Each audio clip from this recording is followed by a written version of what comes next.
Welcome, everybody. We've got, this is the sixth and final outside speaker of our series in Conversations in Global Health this spring. And as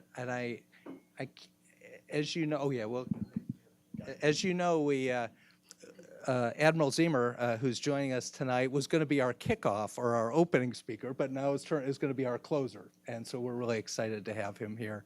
If everyone who got their email knows that Admiral Ziemer is an extraordinary person. And I generally don't do introductions at the beginning of this because the emails were so comprehensive. But I think Tim's service to our country is something really worth reflecting on.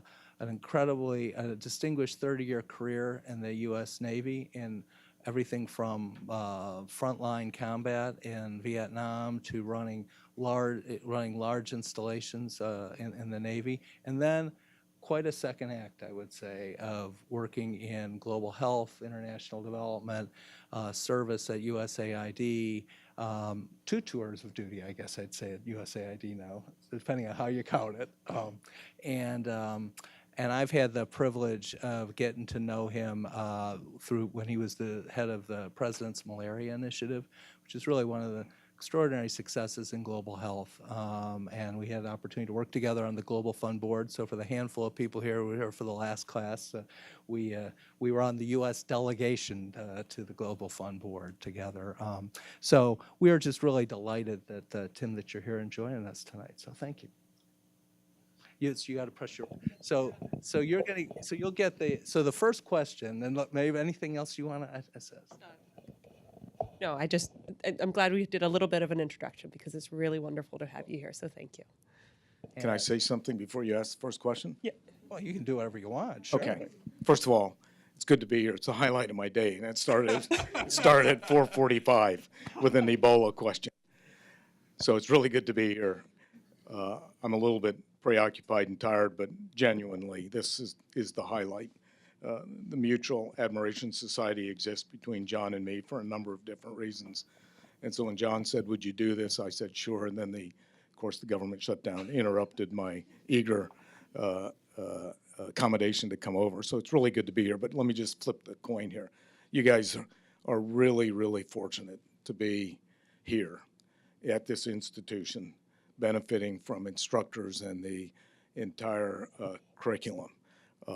When I finished my college experience, I didn't know what to do. So I applied to 3 organizations, universities, Georgetown, American, and my dad was a minister, so I decided I'd at least throw a chip into the family business, and I applied to a seminary.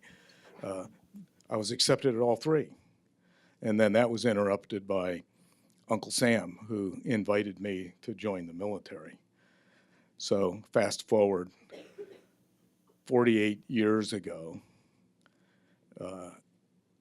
I was invited to speak to a graduation, and I was given an honorary degree.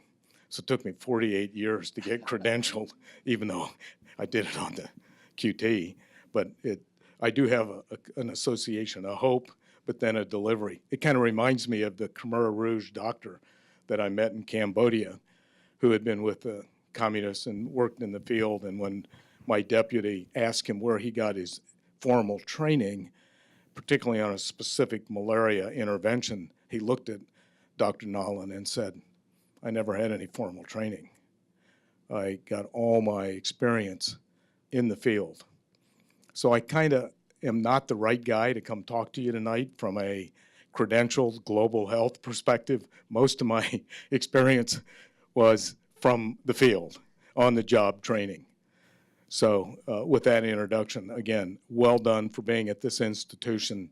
And as you get ready for finals. They're right around the corner. Yeah. So And we got quite a few all the seniors best. here, too, who are All ready the to go out best. in the world. Look forward to interacting with you here for the next few minutes. So Tim, maybe I'd like to go a little bit back to where you started. I should have noted, and what Admiral Ziemer referenced was the fact that he got an honorary degree. Was it 4 years, 3 years, 4 years, 2 years? I think I can't. It was but it was here at Georgetown, and actually the first question I'm going to ask you really flows from that, because you started by telling the story of your life, and growing up as the son of missionary parents in Southeast Asia. And I guess maybe if you could tell us a little bit about what that was like, because obviously it changed. It must have been an extraordinary experience. You were in Vietnam, or why don't you tell us where you were, and a little bit about what lessons you drove from that experience? A couple thoughts. Yes, I grew up in a place called French Indochina, which most of you know is Vietnam. All of us are influenced not by where we were born or raised. We didn't have much choice in that. We started interacting with how we shaped our life based on education and then a number of other factors. But my mom and dad went to Asia in 1947. I was 8 months old. I grew up in the middle of nowhere, up in the Central Highlands of Vietnam. I spoke mountain dialect before I spoke English, and that was the environment culturally that I was raised in. So I was heavily influenced by that culture, observing practices. But I think more importantly, as I grew up with a missionary family in a place that was so remote that you would have a hard time finding it on the map, and most people don't really care about that place anymore, I was able to see and witness firsthand this whole notion of service, life service. The fact that my mom and dad in their young 20s would pack up from Ohio, from a farm and from a business family and a pastor's family, and commit their life to serving others influenced my whole ideology and how I looked at life. So not only was that a significant decision that most people I know today wouldn't take, because it's pretty remarkable. They went to a place, learned 2 languages, French and Vietnamese, and then Rade, which was the mountain dialect. And the motivation for them for going was their faith. And I feel safe saying that in this institution where you have some Jesuit roots. But their motivation to serve others was predicated on their ideology, whatever you want to call it, their faith. When they got to the place where they served, my father served there and died there, but in addition to the school, translating the scripture as well as other literature in the local language, there was a hospital and a clinic that was set up. Leprosy was an infectious disease that was very, very prominent. And so growing up, leprosy was something I worried about, particularly as we came in contact with people that had the disease. So the mission was a school, clinics, and then when the French left and there was relative 10 years of peace, and then the U.S. committed to trying to change the whole political part of that part of Southeast Asia, the U.S. government rolled in, USAID rolled in, and there was some development specialists from USAID that brought in some expertise about livestock and farming, et cetera, as part of a development component of the U.S. engagement. So my father was involved in development before we even knew what that word was, and that was part of his life, and that's the environment that I grew up in. So that then influenced everything for me as an individual as I left there, went to college, and was privileged to serve in the military, serve my country. I had no intention of serving for 30 years. I was a history major. I had no business going into naval aviation. I didn't know what lift, Bernoulli. I flunked all 4. I passed the aptitude tests and a physical test, and they needed pilots to go fly in Vietnam. So I passed the threshold needed to go in and get the training. But when I got to Pensacola and flight school, flying was easy. It's like riding a bike. Anybody here I could teach you to fly in 10 minutes. to do the mission would be different, but to just get the thing airborne and hover and fly and go fast and make a lot of noise, we could do that in 10 minutes. But when I got there, my history major didn't serve me very well. So I flunked vectors, trig, physics. I had to figure out what Bernoulli was and all of that. The good thing there is the U.S. government training programs, particularly in the military, pretty good. They could take an average young American and give him some remedial training and get him on the road to an aviation career. I intended to serve my country for a couple years, ended up serving for 30 years, and I can tell you what motivated me if you care. But that was for 30 years, John. And then when I left, most of my friends that left decided to serve the Beltway bandit community, make a lot of money. I decided that it would probably be better and more appropriate for me to get into something completely different. So that's when I got into a faith-based NGO and was able to serve there for 6 years. Then the rest is kind of history. Well, let me ask. I don't want to miss the part about why you chose to stay in the military. I guess one, it must have been challenging to go into military service and go back and fight in a conflict in the very country where you had grown up. That must have been challenging. But then also, after you'd served, what made you think that the next 28 years after your 2 years would be where you want to stay in the Navy? And that would be terrific. Just what helped? What was your thinking? I'm embarrassed to say I had no plan. Every job I've had, I didn't plan for. It was unsolicited and unexpected. So what does that mean? It means your basic training, your basic intellect, your interests are actually recognized by other people that you work with. And as new opportunities come in, even though you're a nugget or someone that isn't trained in a discipline, people will recognize you for your potential and your ability to engage in that business or that community and reach out to you, okay? That's a little bit different dynamic than most of us worry about on the back of an envelope is what am I going to do the next 5 years of my life? If you're under stress, once you get through exams, I just throttle back and don't sweat that so much. The fact that you're here, you're credentialed, you have potential, take a deep breath, things will work out, okay? At the end of my 6 years of obligation, I went to Detroit to do some job hunting, and I came back, and the CO of the squadron said, I understand you were gone over the weekend on leave. And I said, yes. He said, what were you doing? I said, I'm looking for a job. He said, have you ever thought of staying in the Navy? And I said, no. He said, well, the Navy needs good people like you. So I went home over dinner, and bless my wife is a great Navy wife. I said, hey, the skipper said we ought to consider staying in the Navy. What do you think about that? She said, if that's what you want, let's go for it. So I had an immediate endorsement from my wife, who lived to regret it, as I was cruising, serving my country, and she raised 3 kids. And they're all doing fine, and I give her 110% credit for any normalcy in our family. Fair enough. Well, so Tim, so you stayed in, you made a career of it, and then you went to a faith-based NGO, which makes a great deal of sense given your parents and their commitment to missionary work. What did you?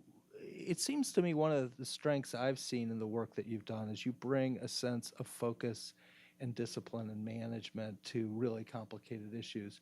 Was that something that you brought to, when you were thinking about what to do, you went to an NGO that was involved with the delivery of services, right? And very active, have an active presence on the ground.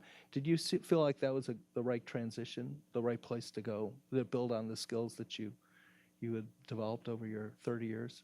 Yeah, that was the hardest transition I ever made in my life. Again, keep in mind, 30 years, so I was about 48, 50 at the time, okay? So I was ready to stay in the work environment for some time. Ending up at the faith-based NGO was not something I solicited. Again, I got a call.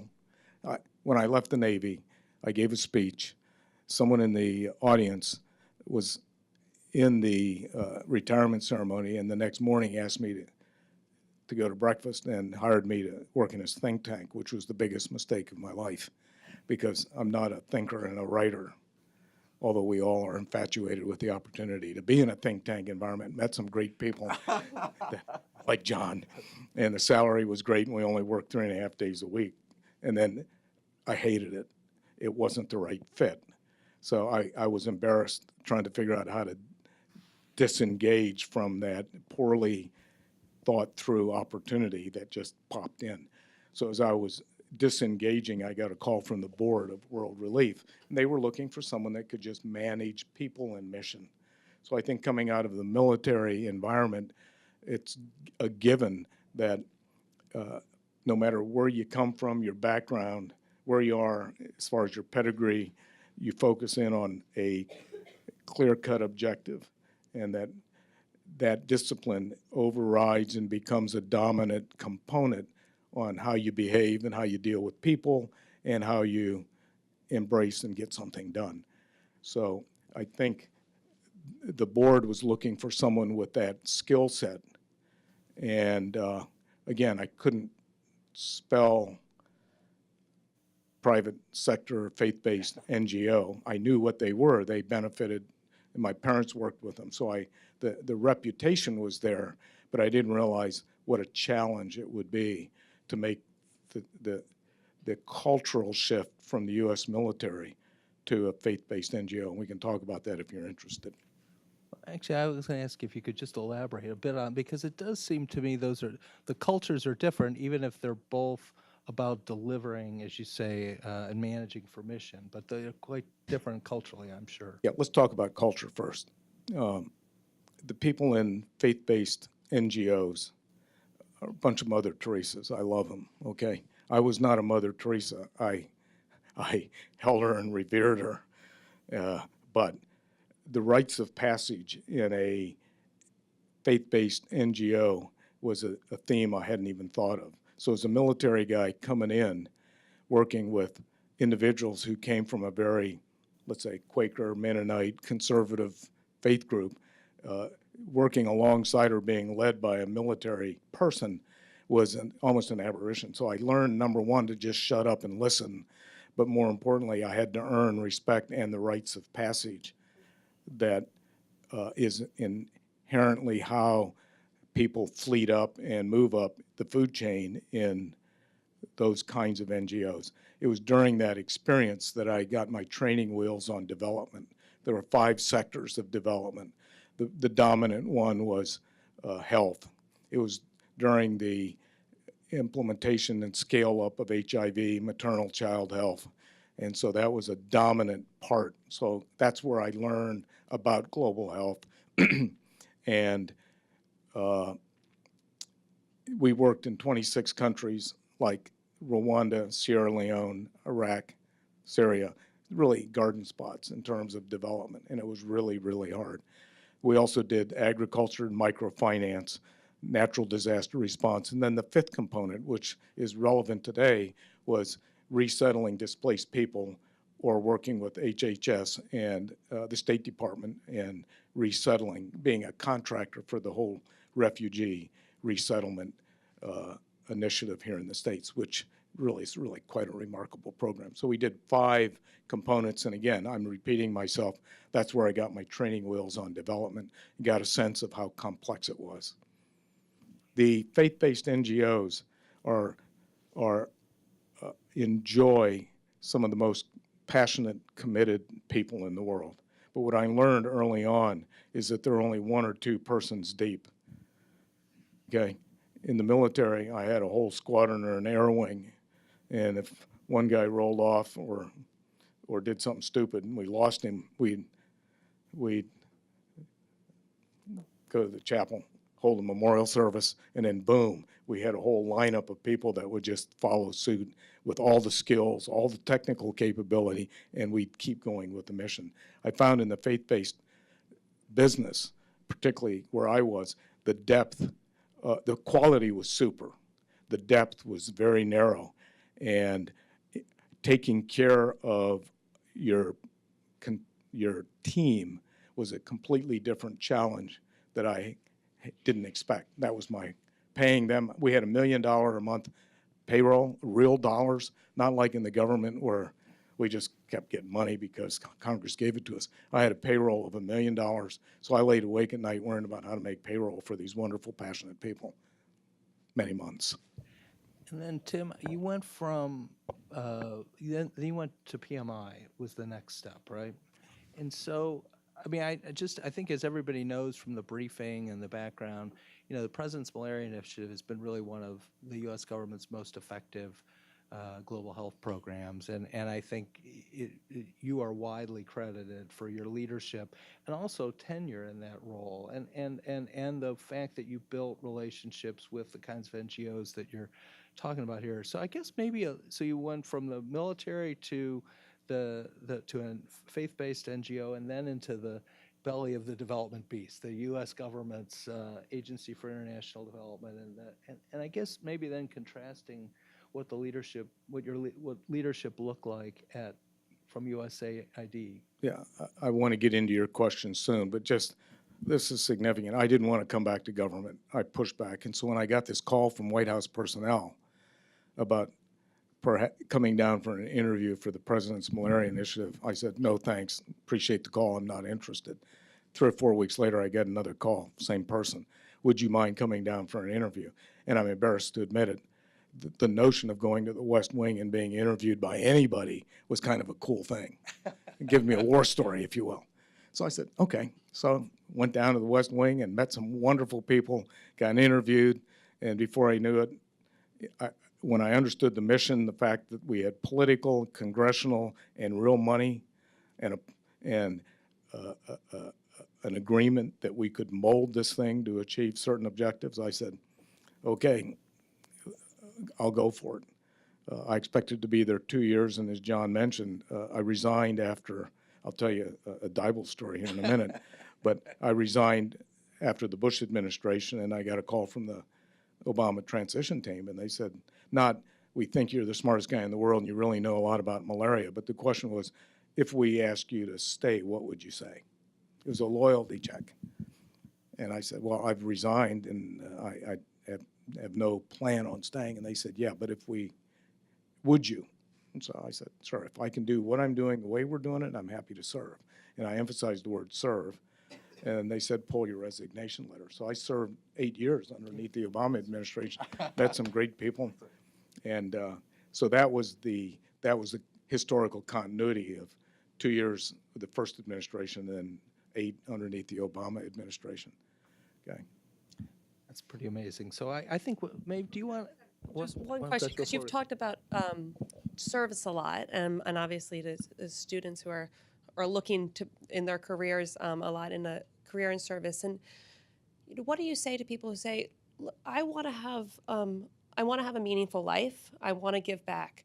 Should I go into the military? Should I join an NGO? Do I join the government? What is sort of the advice that you give of how to make that decision, at least for that first job that first step in their career? We all want our life to count. We all want to make a difference. And you're going to make a difference because you're here in Georgetown and you're attending these kind of classes. So check. Okay. The real question is, where do you plug in? And that's a question we all ask, everybody asks, and you're privileged to have options. There's no way I could have predicted what I've been privileged to engage in, but my advice is, when you're done here and you've taken a deep breath, just get your foot in the door, and then don't try to solve the career path for too far out in the future. It's going to change, okay? Particularly for people that are motivated about service and making a difference and that sort of thing. So I don't be too hard on yourself. Be flexible. If you don't know, keep training, get a little more credentials. The fact that you're in global health, people ask me what fields they ought to go into. It wouldn't be history, even though I was a history major. You know, we plan for the future. Kierkegaard said what? We plan for the future, but we we look back and build on our lessons learned. So that's a benefit of being a history guy. But looking forward, if my daughter or son came to me, I said, think health, okay? One went into, he's a physician, and the other's a nurse practitioner, or business, okay? The combination of either of those give you options, no matter where on the food chain you plug into health, and finances just allow you to navigate in health or any other field. So you're in a good platform right now to engage in a number of different channels. Just one more question before we throw it to the group, and because it gets to this point of plugging in. I remember a conversation we had at an airport. I can't even remember which one. We were waiting for a plane about faith, and I think, as everybody knows here, I was raised in a Catholic tradition, as was Maeve, and we have influenced by the Jesuit experience here. You grew up in a missionary family. Faith is an important part of your life, and if you were comfortable, how do you? It strikes me, and it struck me then and today, that faith's always been part of how you answer that question about how to be meaningful, and I wonder if you have any thoughts for people here about how you've at least tried to weave those pieces together. Yeah, that's really a good question. And again, you have a little bit of a moat and a castle being in this environment. You're allowed to have these discussions, but when you're in the military and when you're in U.S. aid and U.S. government, it's a pluralistic environment where you're almost not allowed to communicate any issue of faith. Or you can talk about ideology, but when it becomes a component of personal faith, you have to be very intentional and appropriate on how to engage. There are many times in the Navy I was told not to wear my faith on my sleeve, okay? Because at the end of the day, we do want our life to count. We want to have an impact, okay? Whether it be neighborhood, family, or other opportunities. But at the end of the day, if you have a faith or an ideology, guarding that and making sure that that is really part of what makes you tick is something that we have an opportunity to crystallize and bring into who we are and what makes us tick. So I always welcomed a young sailor, a young officer who would come in and say, what makes you tick? I'd say, okay, you asked for it. I have a faith. I have a faith in God, and I believe that this faith in God not only gives me assurance, but it also challenges how I behave, how I engage with people, even people who disagree with me and don't believe like I do. I'm obliged through my faith to continue to engage and use that as a foundational mechanism, if you will, or platform for myself. Not to proselytize or influence you all, but that allows me with comfort and it gives me a platform to continue to engage. The challenge is through life, as you go through different opportunities, it's incumbent on all of us to, when you're in space and you're out there orbiting, you got to fire those retro rockets every now and then to stay engaged and keep you on message and on course. So even though you're a person of faith or you confess faith, there are points where you have to do a little overhaul and re-engineering just to refine that, make it real. Because if it's not real, it's phony, then it just becomes, you marginalize it and press on. So does that answer your question? It's a perfect answer. Okay. No, and let's say now, I think, Maeve, unless you had another, should we, I can't remember who's our first, Matt. Oh, please, well, so I guess I'd remind everybody, so if you just remember your name and your program, your question, so please. Hi, my name is Ellie Staub. I am a junior in the college studying biology of global health. Thank you for joining us. We're all really excited you're here. And so my question is, one of the readings we did to prepare for this class was a 2014 New York Times article. And in this article, Ray Chambers, who's the current ambassador for global strategy, attributed you and your personality to an increase in collaboration between different organizations fighting malaria. So I was just wondering how you were able to foster this community between these different organizations and how that changed the approach to combating malaria. You can ask John how well we did collaborating. That's an ongoing daily opportunity, depending on where you are, government, military, neighborhood. Collaboration comes with different expectations and opportunities. For me, it was just going into a forum, a meeting, or the field, try to identify early on what the objective is. If we can all focus on the outcome and the objective, then depending on background, biases, bureaucratic resistance, it would help navigate this notion of clarifying objectives. What are the facts? Let's communicate the facts. And, this is pretty just basic getting along. But then if there are differences, I had to force myself just to listen to make sure I understood the other either resistance or other option. And once you have the other bureau, agencies, or individuals' issues or concerns, it would allow you then to press on with the objective being a neutral, agreed upon one, and then you go from there.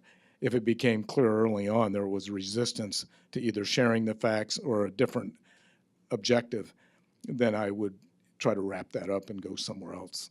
Okay, that's just a function of experience and personality and everything else.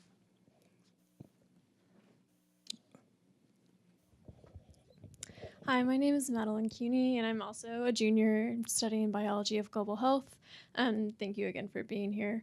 In the recent Senate hearing on the U.S. response to the Ebola outbreak in DRC, and also during this conversation, you've touched upon the importance, I think, of cultural understanding when we engage in these global health efforts. And I think specifically the example you used in the Senate hearing was the practice of or burial practices in these regions that don't necessarily align with the protocol for mitigating disease spread and prevention. And so my question for you is, how well do you think the U.S. does in approaching these issues that potentially have the opportunity for cultural misunderstanding? And if you were in a position with the power and authority to devise your own strategy for how the U.S. approaches these issues, what would that strategy be? It's a wonderful question. You're talking about human behavior, okay? Okay. Right now, let me just back up a second. This weekend, we went through 1,000 cases of Ebola, okay? Close to 650, 700 deaths. It's a problem. It's not contained.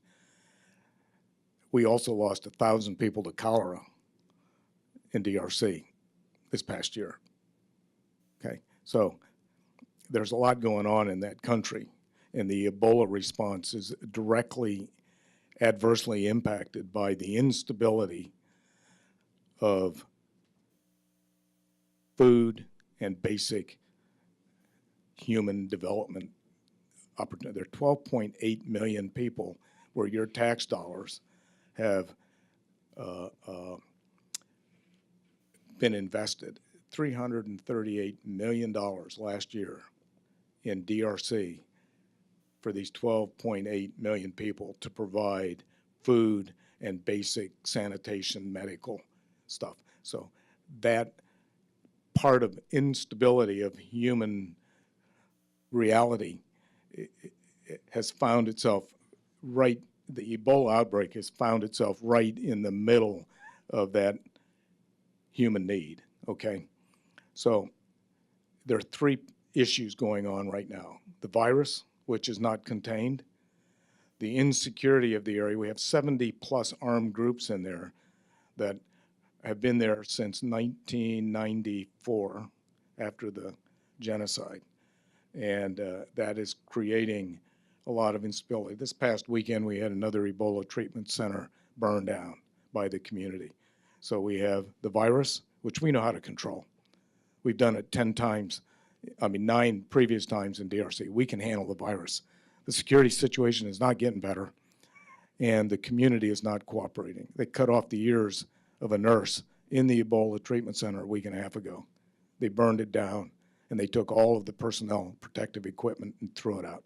So we're dealing with a community reaction, distrust. Okay. So at the end of the day, when the U.S. government invests, participates, partners in a place that's a result of multiple failing components, the civil society and the community is the focus point. And the notion that we in D.C. and the Georgetown and all of our wonderful NGOs that know how to do behavior change communication and export that theory to the field is the wrong starting point. Okay, I'd like to flip that upside down and say, okay, let's take behavior, human behavior at its most challenging point, and let's take it to Bennytown, where they just burned down a couple Ebola treatment centers. What do the experts say now when anybody who isn't part of the community comes in and tells them what they need is totally rejected? Okay, so we, the United States government and our partners have the best behavior change communication programs.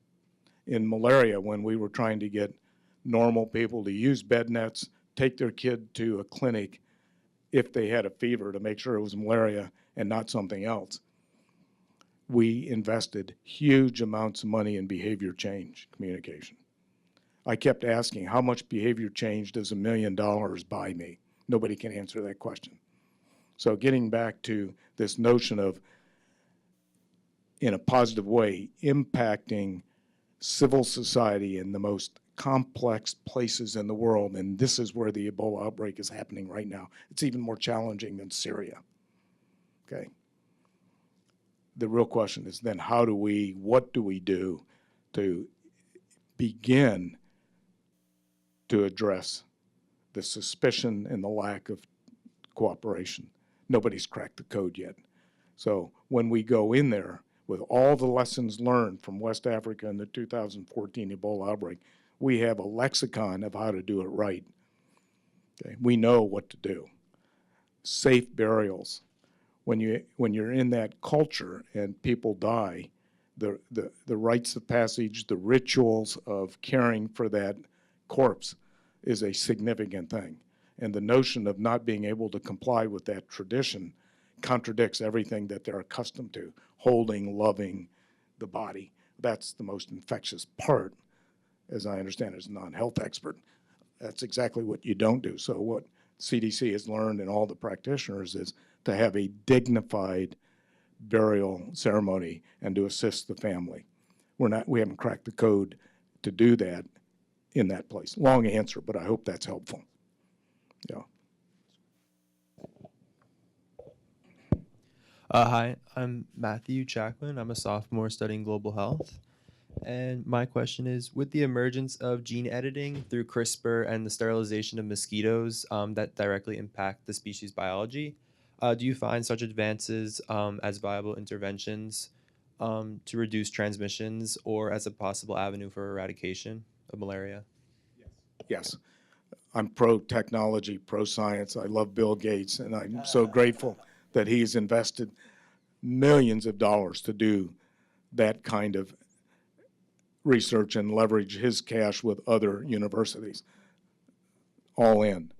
The real question for us as we look at the malaria situation is we've got a vector that you have in your backyard. The reason that vector is bad in malaria-prone countries is the parasite.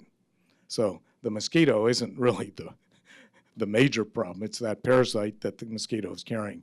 So we do need to understand and quantify what is it that we're trying to do in a malaria endemic location.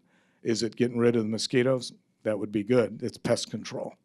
But how do we actually break the cycle of making sure the mosquito is not carrying the parasite to a child or a mother of childbearing age or an adult? Is that kind of I danced around your question? You're getting too technical for me. No, I'm not very technical either. I had a second part, I think you may have answered some, but do you have fear that for the impact on the ecosystem and or the emergence of other zoonotic diseases in these new mosquitoes that are maybe sterilized or have gene edited? Yeah, I don't lose any sleep over that. I know a lot of people do that for a living. They look at balance and impact. My only prayer would be that if we had this science and we developed mosquitoes that would not reproduce, that we wouldn't spray them once they were released, that we wouldn't spray them in one of our regional spraying programs. We'd have to let them go do their thing. That's not so funny, is it? Okay.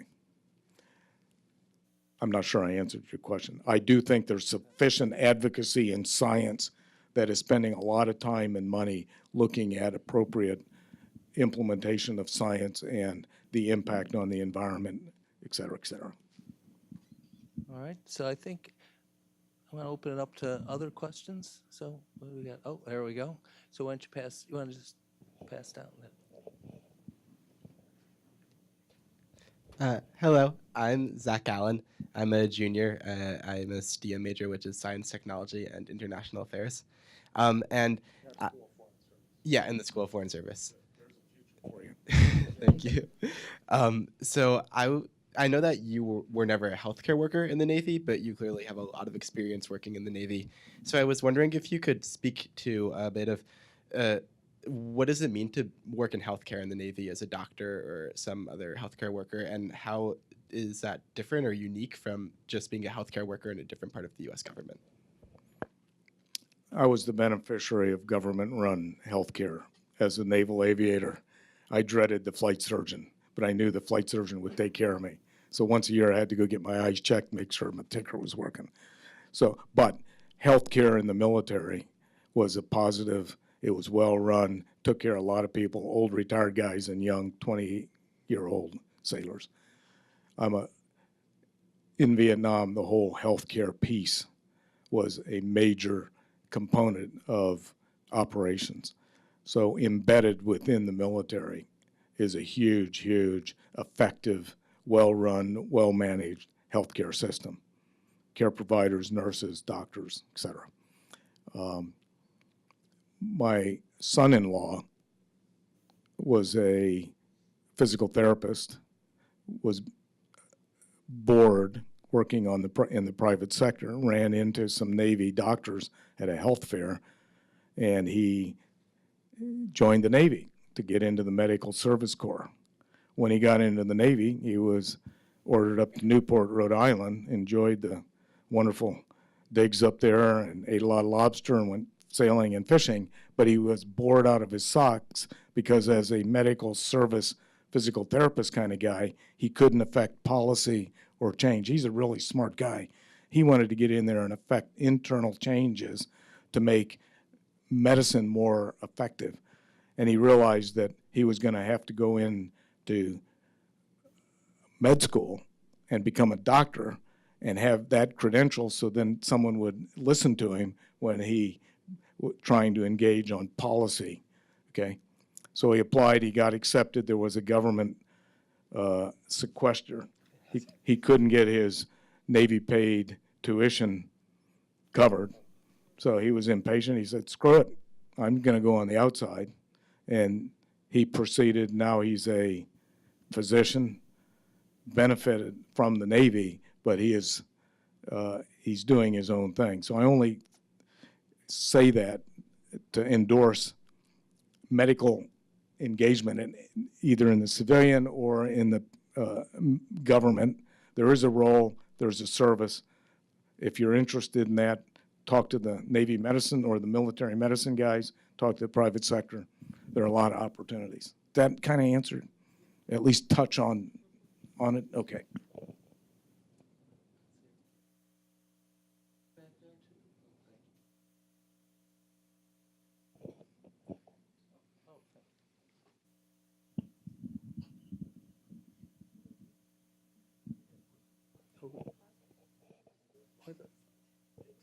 I'm sorry, Ernest, I saw a hand up, but I didn't know which.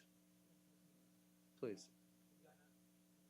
Hit the bottom. Hello? Yeah, Very I'm good. Ernesto Camacho. I'm senior at the School of Nursing Health Studies, majoring in healthcare management and policy. First and foremost, I'd like to thank you for your service, sir.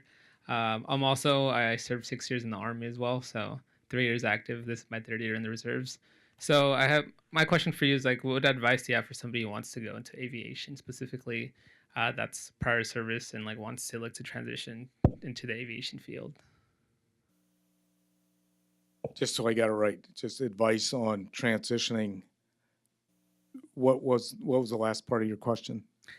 The question was like, what advice do you have for students who like come out of the military, use their benefits, and then try to go back on active duty, specifically for like aviation or other like medical branches? I would, if first of all, with your background and with your current education, you're going to be recruited. So I would say if you have any inclination to pursue that, go for it. There's a place for you. Okay. If in fact, for some reason, you decide to take another course, the fact that you have military service will also be a positive. So I think either way you go, you're going to do fine. But if you have an inclination to continue to serve in the military, boy, I'd have you unpack that and put that at the head of your list just to make sure it fits with what you want to do. Thank you. And then my follow-up question is, what drives you and motivates you to still get up at like 4 or 5 a.m., even though you've been out of the service for, I think you mentioned more than a decade now or close to that? Flying in the Navy was fun. You know, the excitement of flying on and off a ship, can't beat that, except at night. Sometimes those landings were a little bit hairy, and I'd kiss the deck after we landed. But serving your country in the military is a unique opportunity. And for those who have had the privilege to do that, it's a no-brainer. It's a check. And our country acknowledges that and respects it now. Coming back from Vietnam, you know, things were a whole lot different.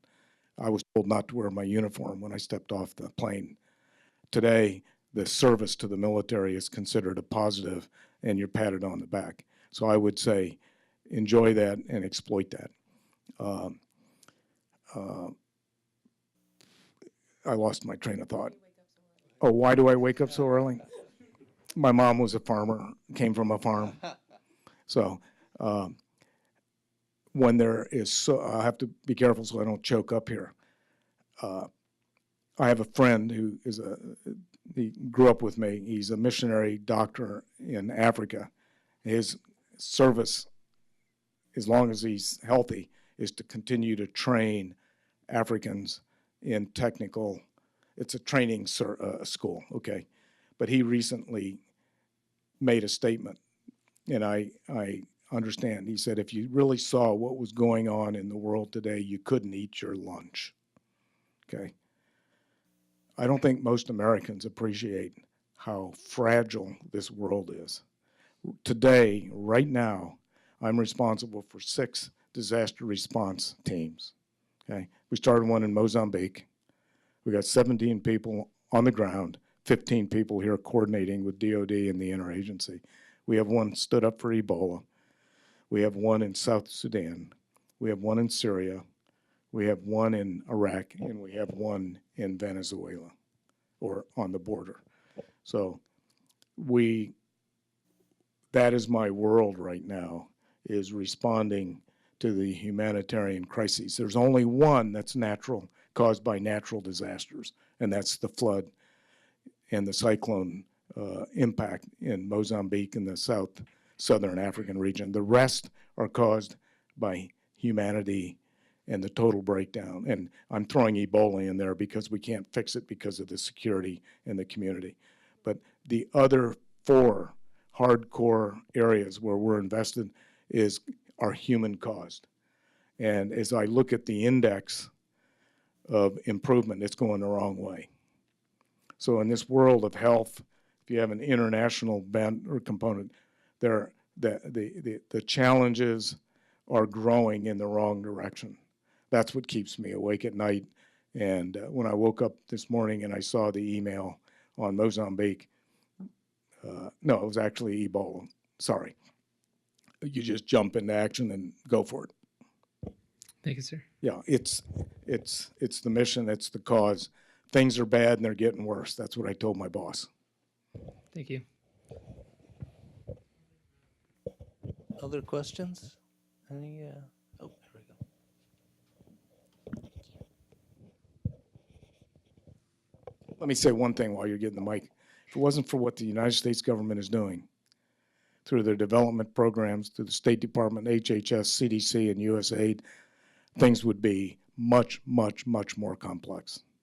So on any given day, the United States government is not only the lead responder, but we're providing a lot of cash, but we're providing leadership and technical assistance globally. And while many people don't particularly like Americans right now, they're desperate that we stay engaged and continue to do what we're doing.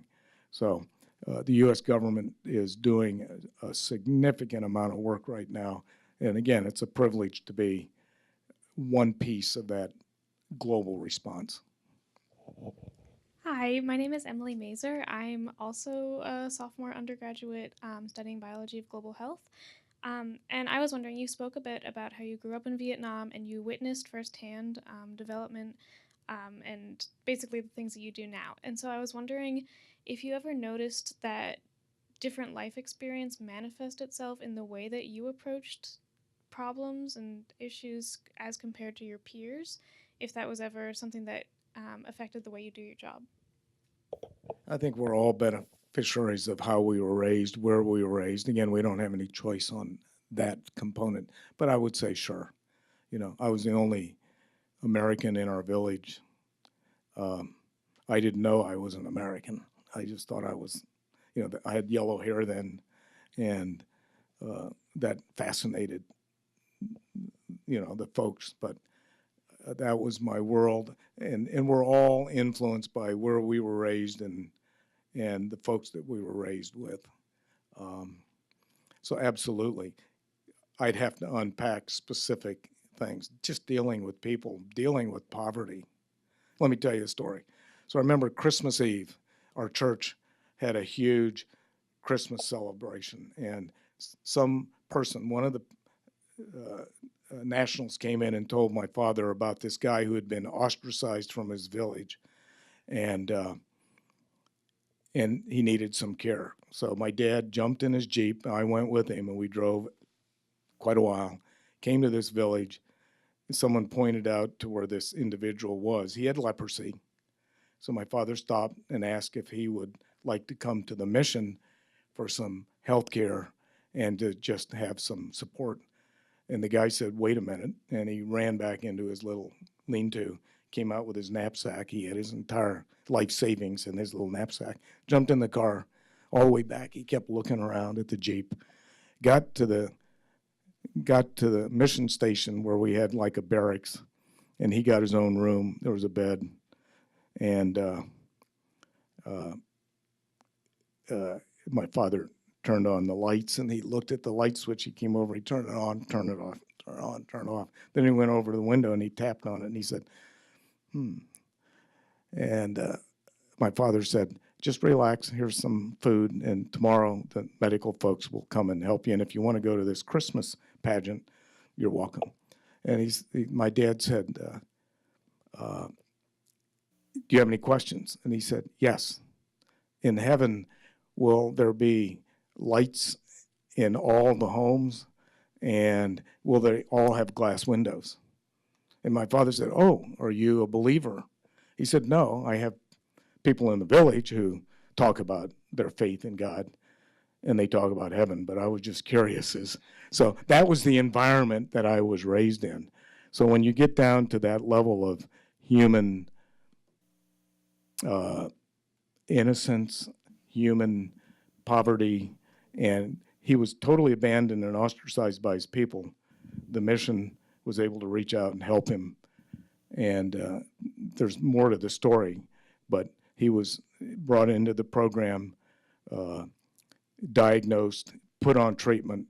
Because he was on treatment, the mission had segregation villages where people with leprosy would be put, because they, rather than being ostracized, they wanted to care for them. Once they were on treatment, they weren't infected. And so he was able to rejoin his family. His family came to the village, kids. So he went from being totally abandoned and ostracized to having kind of a normal life. So being raised in that environment did influence how I treat people or how I expect people to treat me and that sort of thing. That's kind of a no-brainer, but it's, yeah. Any other questions? Sorry, that was probably too personal and No, too no. long-winded. No, that's exactly, this is, that was really moving. But please identify yourself.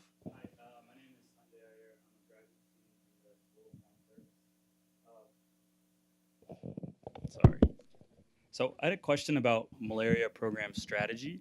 So before coming to Georgetown, I was a coordinator for the malaria program with the Peace Corps in Zambia. And it seems like it was awesome. And it seems like community-based solutions for malaria control are the methodology going forward. Nets and net education and kind of these behavior change strategies. And I know this is kind of controversial, but those seem really difficult to implement. And I guess I was wondering whether there needs to be a return to more aggressive DDT strategies and insecticide spraying. And I was kind of curious about your thoughts on that. Yeah, a couple things. I mean, first of all, did you go to the Peace Corps training in Senegal? Yeah, it Cool. was awesome. All right.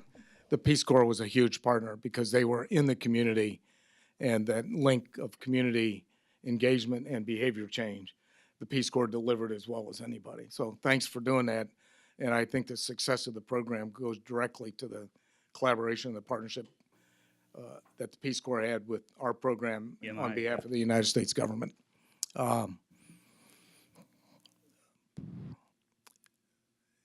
The malaria program was predicated on 4 interventions. And I talk about prevention, prevention, prevention, and then treatment. So we wanted to keep people from catching the disease, okay? Mosquito nets, spraying, and let's see, there were some prophylactics, but it was, yeah, the treatment piece was the core term, you know. So there were 4 interventions, 3 basic were predicated on prevention. So the whole orientation was to protect the kids under 5 and women of childbearing age. So that was the strategy. When we launched, we had a goal. President Bush picked a 50% reduction in morbidity and mortality. It actually wasn't his target. It was what was produced by many ministers of health in Africa, and it aligned with WHO's target. So in the first scale up, our target was to reduce morbidity and mortality by 50%. So we had a target. And we had a strategy of taking those 4 interventions and focusing in on that at-risk population group. And then we tried to scale up those interventions and cover 80% of the at-risk population. So that was the plan. It was a function of a number of factors. I remember when I went to brief President Bush the first time to give him an update on how we were doing. I told him what the strategy was and the objectives, blah, blah, blah, blah, blah. And he blew me off about the second or third PowerPoint slide. He said, Z, just go save lives. Okay, so at the end of the day, our objective was to reduce morbidity and mortality. He wasn't going to monkey around and get into our, just tell us how to do anything. He just wanted us to go out and get the work done. I think the PMI program had a strategy, had mission, had objectives, had funding, strong bipartisan support, strong political support, and we had a team that rivaled none. And we had strong collaboration by HHS and CDC. So depending on where you want to go with different interests, governance matters, leadership matters, funding matters, and it was a small program compared to HIV in terms of the people who were at risk and died. Initially, more people were dying of malaria than HIV. That's why President Bush said, we got to do something about malaria. Today, TB is killing more folks or infecting more people than HIV and malaria. So we could go on and on. Does that kind of answer some of your question? Yeah. I'm just going to just another follow-up. we've talked a lot about a lot of hard things that you're working on. You wake up in the morning to work on really difficult things and what might sometimes feel intractable problems. And there are some things that seem like things are not getting better. And, you know, and you just said it takes leadership and it takes money, and the leadership right now, you know, even from the United States, is much more isolationist. So what are you hopeful for? Because we know all the things that are keeping you up at night.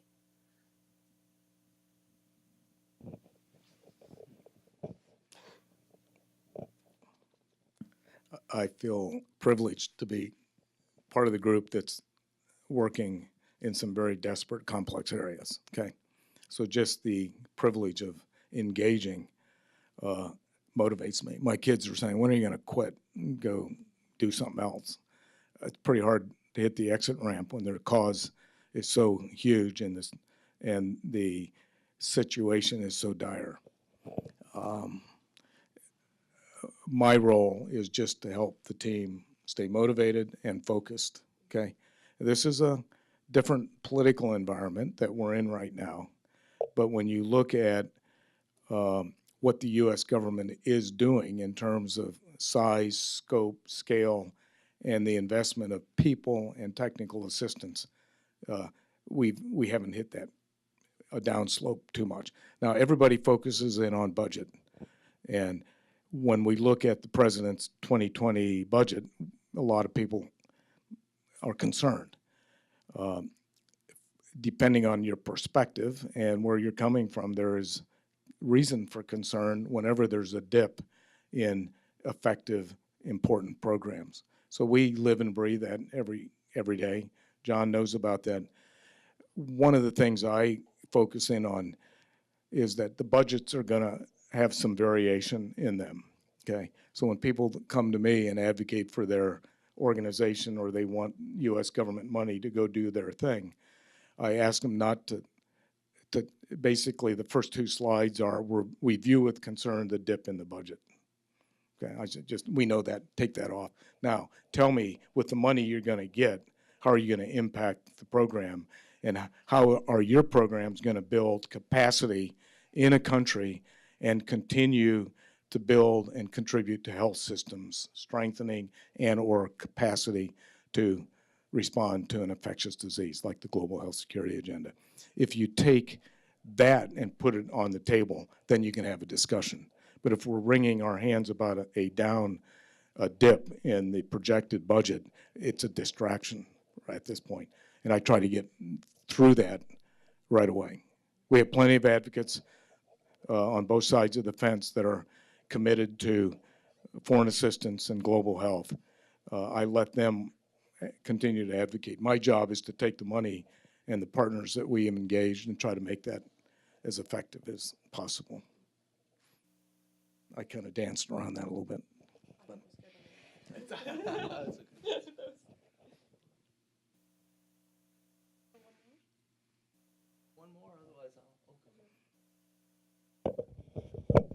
Hi, I'm Allie Ross. I'm a junior in the School of Nursing and Health Studies here, studying global health.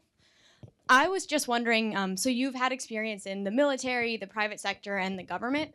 So what do you, and all of those different groups run like major health and development programs. So what do you see as the major kind of benefits and drawbacks to doing like disease control or disaster preparedness work from like the military side versus the civilian side versus the government? Yeah, if you focus on the mission, everything is complementary. Like this latest disaster in Mozambique, it's easy because we've got to focus. We know what the problem is. We've got the military. We've got lots of cash. And now it's just a function of partnering with the government of Mozambique, the UN, our partners, to have a coordinated response. We can do that in our sleep. We do it as well as anybody. When it gets into the complex emergencies like Ebola, which is a public health threat, and there's a variation in human behavior and security, it changes everything. I feel the biggest challenge is to answer the question, what can we do differently in DRC to close the gap in terms of the projected outbreaks and the caseload that keeps going up. The last 2 weeks has been one of the biggest spikes in the case increase, and that's because our wonderful partners like MSF and IOM have actually downsized a couple of their clinics because it's not safe for their people. So the implication of that is predictable. We're going through a predictable increase. The real question is, how do we fast forward that rate of increase, and what do we need to do to abate it? And that's an ongoing discussion that keeps, there's no answer at this point. So that's the real challenge, okay? There's hope, and there is hope. We have a couple things that are different in this outbreak, and that's this experimental vaccine. There's plenty in the system. We've inoculated 90,000 people. If it wasn't for that, the outbreak would be a lot different. So we're very, very fortunate to have this effective experimental vaccine. Let me ask a final question, if I could, which is maybe just building on where you left off there, Tim. When students are thinking about what to do with their lives or places you can be on your career path, it does seem to me that public service, and particularly in this case, public service in the United States government, offers somebody the opportunity to be part of something at a scale and an impact that's hard to match. And you have had a chance to serve in lots of different places, and I find students ask about public service, working in government. We don't need to get into the reasons why we're in a really tough, larger sort of political environment, but it seems to me, I'd love to know what you say when young people come to you and say, should I go to work for the government? Can I make a difference? If I'm not the president, or I'm not a senator, or I'm not the administrator, can I make a difference working for the U.S. That's a good question. That's an easy answer. The answer is absolutely yes, okay, for a couple reasons.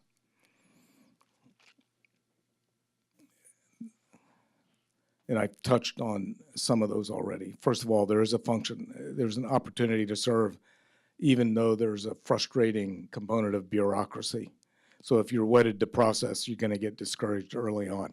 But when you look at how you as an individual can engage in a organization like the government, there are a lot of positives. Number one, we've got a lot of smart, wonderful, qualified, committed, passionate people that are pedigreed with education and technical training.